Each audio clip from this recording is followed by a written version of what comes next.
किया जाता है तो वह हर संभव तरीके से गति करते हैं और सैद्धांतिक रूप से कणों की गति करने के तरीकों के अनंत पैटर्न हो सकते हैं। मैक्स प्लांक ने यह देखने का निर्णय किया कि क्या होगा यदि गति के अनंत पैटर्न या ऊर्जा अवस्थाओं की बजाय कुछ न्यूनतम ऊर्जा हो और सारी ऊर्जा अवस्थाएं या एनर्जी स्टेट्स इस न्यूनतम के विभाज्य या मल्टीपल हो। और इस युक्ति ने अपना काम कर दिखाया। प्लांक का नियम अति उच्च तापमान पर ब्लैक बॉडी स्पेक्ट्रम की सही व्याख्या करने में सक्षम था। उस न्यूनतम ऊर्जा को आज प्लांक स्थिरांक या प्लांक कांस्टेंट के नाम से जाना जाता है। 6.63 गुणा 10 की घात -34 जूल्स सेकंड का यह सूक्ष्म स्थिरांक उस सैद्धांतिक लंबाई के पैमाने को नियत करता है जिसके नीचे लंबाई का विचार अपने अर्थ खो देता है। एक तरह से यह क्वांटम की दुनिया के पिक्सल पैमाने को निर्धारित करता है। प्लांक स्थिरांक ने गणितीय गणनाओं को प्रायोगिक आंकड़ों के अनुकूल बना दिया। वैसे अभी भी इसकी सैद्धांतिक व्याख्या करना शेष था जिसे आइंस्टाइन ने कुछ वर्षों बाद कर दिखाया जब उन्होंने प्रकाश विद्युत प्रभाव या फोटो इलेक्ट्रिक इफेक्ट की खोज की। प्लांक स्थिरांक की मदद से आइंस्टाइन ने 1905 में प्रकाश विद्युत प्रभाव को खोज निकाला जिसके परिणाम स्वरूप उन्हें 1921 में नोबेल पुरस्कार से सम्मानित किया गया। उन्होंने पाया कि प्रकाश जब किसी दूसरे केबल के निकट मौजूद पहले केबल से टकराता है तो इलेक्ट्रॉन एक केबल से दूसरे केबल में छलांग लगाते हैं। यह माना गया कि ऐसा इसलिए हुआ क्योंकि प्रकाश की तरंगों ने परमाणुओं में इलेक्ट्रॉन उत्सर्जित करने योग्य कंपन पैदा कर दिया। लेकिन जब इसको ध्यानपूर्वक मापा गया तो एक जबरदस्त विरोधाभास देखने को मिला। ऐसा सिर्फ एक विशिष्ट तरंग दैर्घ्य प्रकाश के साथ ही हुआ जबकि अन्य दूसरों में किसी इलेक्ट्रॉन ने छलांग नहीं लगाई। आइंस्टाइन इस अद्भुत घटना को देखकर हैरान रह गए। यदि प्रकाश कणों से नहीं बना है तो अब यह स्पष्ट था कि यह विद्युत चुंबकीय तरंगों से भी नहीं बना है। तो फिर यह है क्या? आइंस्टाइन ने प्रकाश के दो पहले सिद्धांतों को जोड़कर एक नए सिद्धांत का प्रतिपादन किया। क्या होगा यदि प्रकाश न तो तरंगों से बना हो और न ही कणों से बल्कि दोनों से ही बना हो? मैक्स प्लांक और बाद में आइंस्टाइन के अध्ययनों ने इस खोज की राह खोली कि प्रकाश फोटोन या क्वांटम ऊर्जा के अंशों से बना है। इन फोटोन को कभी तरंगों के रूप में, कभी कणों के रूप में और कभी दोनों ही रूपों में व्याख्यायित किया जा सकता है।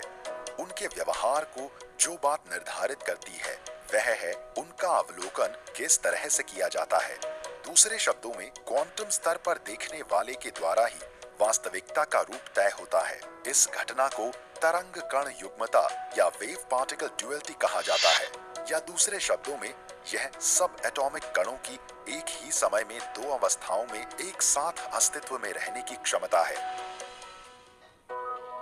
वर्ष 1935 में ऑस्ट्रियाई भौतिकविद अर्विन श्रोडिंगर ने इस तथ्य की व्याख्या एक वैचारिक प्रयोग के माध्यम से की जो श्रोडिंगर कैट एक्सपेरिमेंट के नाम से मशहूर है। यह प्रयोग एक ऐसे परिदृश्य को प्रस्तुत करता है जहां एक बिल्ली किसी बक्से में एक ही समय में जीवित या मृत दोनों ही अवस्था में साथ साथ रह सकती है और इसलिए वह सैद्धांतिक रूप से एक ऐसी अवस्था में है जिसे क्वांटम सुपरपोजिशन कहा जाता है। उनका विचार क्वांटम भौतिकी की विचित्रता की व्याख्या करने वाला था। दरअसल जब हम इतिहास में जाते हैं तो देखते हैं कि इस प्रस्तावित प्रयोग से पहले भौतिकविदों के बीच क्वांटम सिद्धांत के व्यवहार को लेकर कोई सर्वसम्मत वैचारिक समाधान नहीं था और उन्होंने जो समाधान निकाला उसको हम कोपेनहेगन इंटरप्रिटेशन कहते हैं। ये कि कोई भी क्वांटम प्रणाली सुपरपोजिशन अवस्था में तब तक रहती है जब तक कि उसका अवलोकन न किया जाए या फिर वो वातावरण के साथ न मिला दी जाए। तो जो श्रोडिंगर ने प्रस्तावित किया वो ये कि इस तरह के विवेचन बहुत सारे ऐसे विवेचनों की राह खोलते हैं जो हमारी रोजमर्रा की जिंदगी में अभौतिकीय और अवास्तविक है। आम समझ को चुनौती देने वाले इस विचार ने क्वांटम भौतिक के ब्रह्मांड के दरवाजे खोल दिए।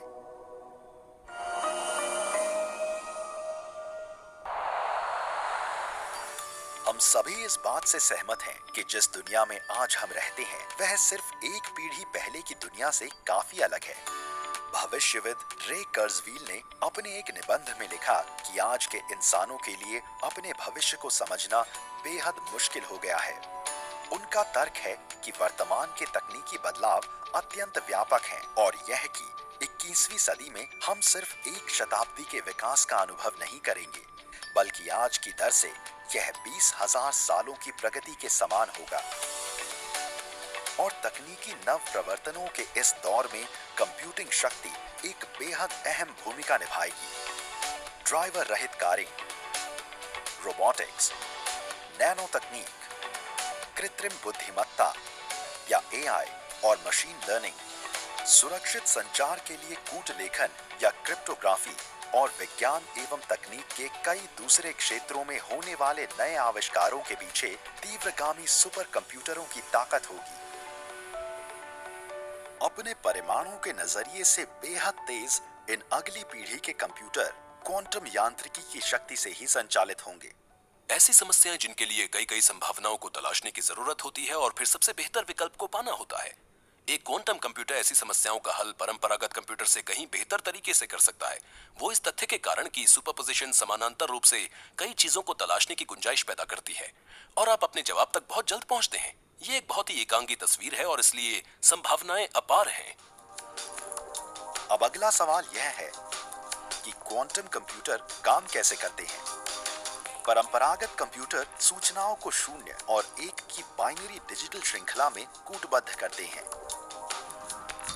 इसके विरुद्ध क्वांटम कंप्यूटर क्वांटम बिट्स या क्यूबिट्स का इस्तेमाल करते हैं।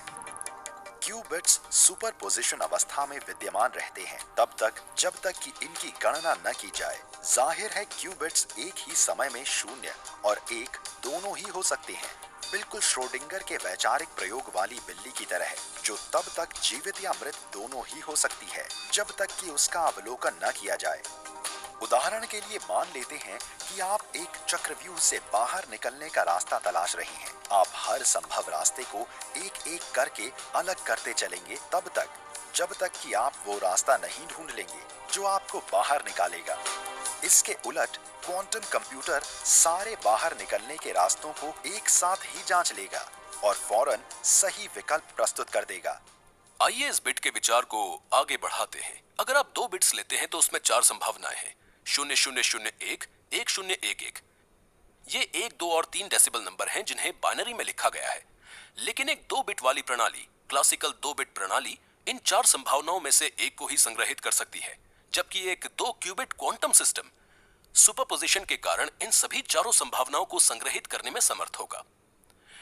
अब आप इसको बढ़ाते जाइए। यदि आप 3 लेते हैं तो आपके पास 8 संभावनाएं होंगी, 4 लेने पर 16 संभावनाएं, और इस तरह ये बहुत तेजी से बढ़ती जाती है जब तक आप 300 की सामान्य संख्या तक पहुंचते हैं, जो कि आपके फोन या यूएसबी हार्ड ड्राइव की मेमोरी की तुलना में बहुत छोटी संख्या है। लेकिन 2 की घात 300 उन समुच्चयों की संख्या है जो संभव है। एक परंपरागत 300 बिट का सिस्टम उनमें से एक ही संख्या को संग्रहित कर सकेगा, लेकिन 300 क्यूबिट की क्वांटम प्रणाली एक ही समय में इन स्थितियों की सुपरपोजिशन में होगी। और 2 की घात 300 का मान क्या है? यह तकरीबन हमारे दृश्य जगत में मौजूद परमाणुओं की संख्या के बराबर है। आप ये कल्पना कर सकते हैं कि यह संख्या कितनी ज्यादा बड़ी है और कितनी तेजी से यह बढ़ती है। तो आपकी इस व्यापक विस्तार तक पहुंच है जहां गणनाएं की जा सकती हैं। हालांकि क्वांटम कंप्यूटर में भविष्य की अपरिमित संभावनाएं छिपी हैं, लेकिन अभी से ही वे कुछ उद्योगों में अपनी गहरी छाप छोड़ रहे हैं। औषधियों के क्षेत्र में क्वांटम कंप्यूटर उस अणु के क्वांटम गुणों की हूबहू नकल कर सकते हैं जिसके प्रतिरूप निर्माण की कोशिश की जा रही है। इस तरह प्रभावी और सस्ती दवाइयों के विकास का मार्ग प्रशस्त होगा। क्वांटम कंप्यूटिंग अगली पीढ़ी की रक्षा प्रणालियों को भी जबरदस्त तरीके से बदलने वाली है। संयुक्त राज्य अमेरिका की सबसे बड़ी शस्त्र निर्माता कंपनियों में से एक लॉकहीड मार्टिन पहले से ही क्वांटम सिद्धांतों पर आधारित कंप्यूटरों का उपयोग अपनी शस्त्र प्रणालियों को त्रुटि रहित बनाने के लिए कर रही है। क्रिप्टोग्राफी और सुरक्षित संचार एक अन्य ऐसा क्षेत्र है जहां क्वांटम कंप्यूटिंग अपार संभावनाएं प्रस्तुत करती है। क्रिप्टोग्राफी या कूट लेखन एक ऐसा विज्ञान है जो सूचनाओं को सुरक्षित रखने के लिए संदेशों को ऐसे कोड या शब्द समूह में रूपांतरित करता है जिसको जान पाना बेहद मुश्किल होता है। इन कोड्स को कुंजी या साइफर कहा जाता है। जब आप नेट बैंकिंग के लिए लॉगिन करते हैं या पासपोर्ट के लिए ऑनलाइन आवेदन करते हैं या फिर किसी ई कॉमर्स साइट पर कोई लेन देन करते हैं तो आपकी जानकारी महफूज रहती है, क्योंकि इसको न पढ़े जा सकने वाले फॉर्मेट में रूपांतरित या कूटबद्ध कर दिया जाता है ताकि उसका गलत इस्तेमाल न किया जा सके। आज की कूट लेखन प्रणालियां पूरी तरह से जटिल एल्गोरिदम पर निर्भर करती हैं और बहुत बड़ी प्राइम संख्याओं के गुणन की गणना करने में मुश्किलें हैं। क्वांटम एल्गोरिदम और असाधारण कंप्यूटिंग क्षमता के कारण क्वांटम कंप्यूटिंग इन गणनाओं को तुलनात्मक रूप में बहुत आसानी से हल कर सकती है। इसीलिए एक बार क्वांटम कंप्यूटर के आम हो जाने पर हमारे आंकड़ों को सुरक्षित रखने के लिए क्या जरूरी होगा? इसका जवाब क्वांटम कूटबद्धता या एन्क्रिप्शन में है, जिसके अंतर्गत क्वांटम यांत्रिकी के सिद्धांतों के प्रयोग द्वारा सुरक्षा को सुनिश्चित किया जाता है। इस प्रणाली में किसी भी तरह की सेंधमारी की कोशिश निश्चित रूप से पूरी प्रणाली को प्रभावित करती है और संबंधित पक्षों को इसके बारे में तुरंत चेतावनी देती है। हम संचार के लिए अकेले फोटॉन का इस्तेमाल करते हैं या अकेले फोटॉन के कुछ पैरामीटर्स का, उदाहरण के लिए ध्रुवीकरण, मौजूदगी का समय या फिर कुछ अन्य पैरामीटर्स जो बिट को कूटबद्ध करने के लिए होते हैं। अब जब अकेला फोटॉन एक पक्ष से दूसरे पक्ष को भेजा जाता है और किसी ने इस सिस्टम के रास्ते को रोकने की कोशिश की, तो वो उस अकेले फोटॉन को मापेगा। इसको या तो सेंधमार या फिर संदेश प्राप्त करने वाला ही जान सकता है, लेकिन दोनों नहीं। इसलिए उसको की जनरेट करने की प्रक्रिया में सम्मिलित होने के लिए एक और फोटॉन तैयार करना होगा, और ये अकेला फोटॉन वो मूलभूत फोटॉन नहीं होगा, क्योंकि वो पैरामीटर सेंधमार को पता नहीं होंगे। इसलिए उसको इसके बारे में केवल अधूरी जानकारी ही प्राप्त होगी, और उस त्रुटि के कारण जो सिस्टम में आ चुकी है, दोनों ही पक्षों का ध्यान उस तरफ जाता है। दुनिया भर के देश और कंपनियां क्वांटम यांत्रिकी की इस अहम खोज का सबसे पहले लाभ उठाने की कोशिश में हैं, ताकि वे दूसरों पर प्रतियोगात्मक, वाणिज्यिक और रणनीतिक बढ़त हासिल कर सकें। वर्ष 2019 में वैश्विक क्वांटम कंप्यूटिंग के बाजार को लगभग 90 अरब अमेरिकी डॉलर आंका गया था। एक आकलन के अनुसार यह साल 2026 तक लगातार 29% की अनुमानित वार्षिक दर से विकसित होगा। इस पृष्ठभूमि में क्वांटम यांत्रिकी पर आधारित स्वदेशी प्रणालियां विकसित करने की दिशा में भारत की क्या रणनीति है?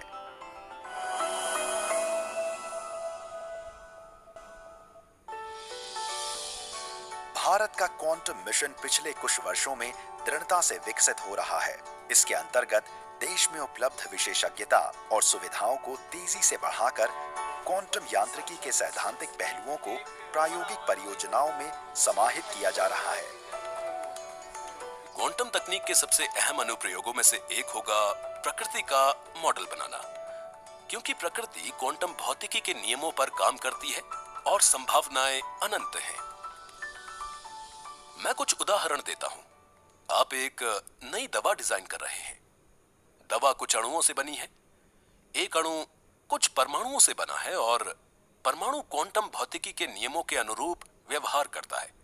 अतः यदि मैं इस मॉडल को उचित, कुशल तरीके से रिप्रेजेंट कर सकूं, कुछ इस तरह की क्वांटम भौतिक के संपूर्ण नियम स्पष्ट हों, तो इसके माध्यम से मैं ये समझ सकता हूं कि अणु किस तरह व्यवहार करेगा, इसमें क्या खासियतें हो सकती हैं, ये किस तरह से दूसरी दवाओं से अंतरक्रिया करेगा, और ये तथा ये सब कुछ कंप्यूटर पर किया जा सकता है। जब आप कहते हैं अणु, तो संपूर्ण भौतिक विज्ञान के क्षेत्र की तस्वीर सामने आती है। हो सकता है कल आपको एक ज्यादा ऊर्जा कुशल और स्वच्छ ईंधन चाहिए। ये सब कुछ क्वांटम भौतिकी के मूलभूत नियमों से समझा जा सकता है, जो ये तय करते हैं कि ये अणु किस तरह से काम करेंगे, और यहां तक कि आप नए अणुओं का आविष्कार भी कर सकते हैं। क्वांटम कंप्यूटर अंततः आपको उस स्तर पर कार्य करने देते हैं जहां आप ये सब गणनाएं बहुत ही कुशलतापूर्वक कर सकते हैं, और फिर जब आप एक बार चीजों को समझ लेते हैं, तो आप उन रसायनों या पदार्थों का वास्तविक उत्पादन शुरू कर सकते हैं। यहाँ कुछ और अनुप्रयोग भी हैं जिन्हें आमतौर पर इंटरैक्टेबल ऑप्टिमाइजेशन कहा जाता है। समस्याएं जैसे यातायात अनुकूलन या आंकड़ों पर आधारित शोध, वित्तीय मॉडलिंग, डेटाबेस संबंधी शोध ऐसे क्षेत्र हैं जहां क्वांटम कंप्यूटर गेम चेंजर साबित होंगे। भारत बहुत तेजी से क्वांटम कंप्यूटरों के निर्माण की तैयारी में जुटा हुआ है, ताकि वह इस क्षेत्र में पश्चिमी देशों के समकक्ष आ सके।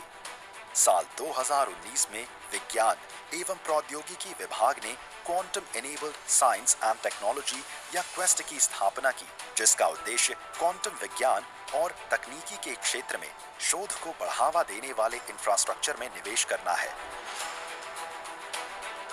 अब क्वेस्ट ने जो पहला काम किया है वो ये कि उसने देश की क्षमताओं का खाका तैयार किया है। हमने 50 से अधिक समूहों की पहचान की है, जिसमें अधिकांश युवा वैज्ञानिक हैं जो क्वांटम के क्षेत्र में काम कर रहे हैं, लेकिन हमें क्वांटम के अनुप्रायोगिक शोधों में क्षमता निर्माण की जरूरत है। तो इन 50 से अधिक पहचाने गए समूहों को क्वेस्ट प्रोग्राम के अंतर्गत सहयोग दिया जा रहा है। इस क्षेत्र में पीएचडी करने वालों को पोषित करना बेहद जरूरी है। अभी लगभग 100 पीएचडी स्कॉलर हैं जो परियोजनाओं में कार्यरत हैं और जो पीएचडी भी हासिल करेंगे। इस तरह हमारे पास 100 कोर वैज्ञानिक होंगे जो कि क्वेस्ट प्रोग्राम से निकले हैं।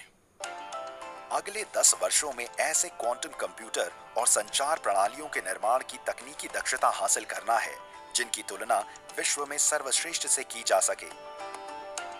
इस लक्ष्य को 2020 की शुरुआत में महत्वपूर्ण प्रोत्साहन प्राप्त हुआ, जब सरकार द्वारा क्वांटम तकनीकों और अनुप्रयोगों के राष्ट्रीय मिशन को 8,000 करोड़ रुपए की धनराशि का आवंटन किया गया।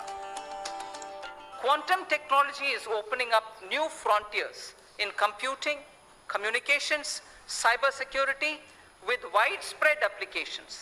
It is expected that a lot of commercial applications would emerge from theoretical constructs which are developing in this area. It is proposed to provide an outlay of 8,000 crores over a period of 5 years for the national mission on quantum technologies and applications.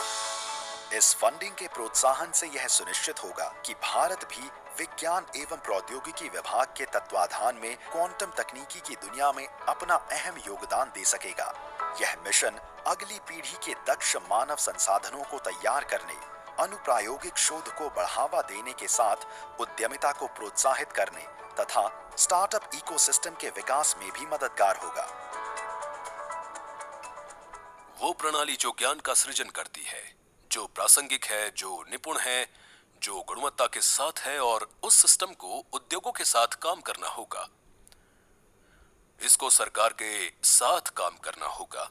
कई सरकारों और मंत्रालयों की दिलचस्पी इन तकनीकों और उत्पादों में और यहाँ तक कि स्टार्टअप में होगी। यही है जिसे आप ज्ञान का ट्रिपल हेलिक्स कहते हैं।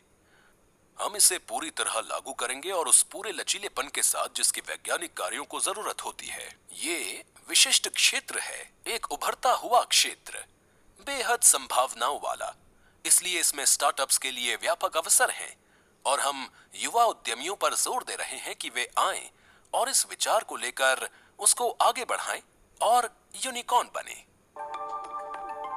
एक ऐसे भविष्य की कल्पना कीजिए जहां क्वांटम सेंसर मौसम के सटीक पूर्वानुमान, भूजल स्तर की अचूक निगरानी द्वारा बाढ़ को रोकने में सक्षम होंगे तथा तेल एवं प्राकृतिक गैस के भंडारों की खोज में मददगार होंगे। एक ऐसा भविष्य जिसमें हमारे दूर संचार और वित्तीय इंफ्रास्ट्रक्चर पहले से कहीं अधिक सुदृढ़ और सुरक्षित होंगे और हमारे शहर अपनी आधारभूत संरचनाओं संबंधी मांगों का वास्तविक समय में अनुमान लगा सकेंगे और ऊर्जा तथा जल संसाधनों का दक्षता से इस्तेमाल कर सकेंगे, जिसके परिणाम स्वरूप ऊंचे पर्यावरणीय मानक और कुशलता सुनिश्चित हो सकेगी।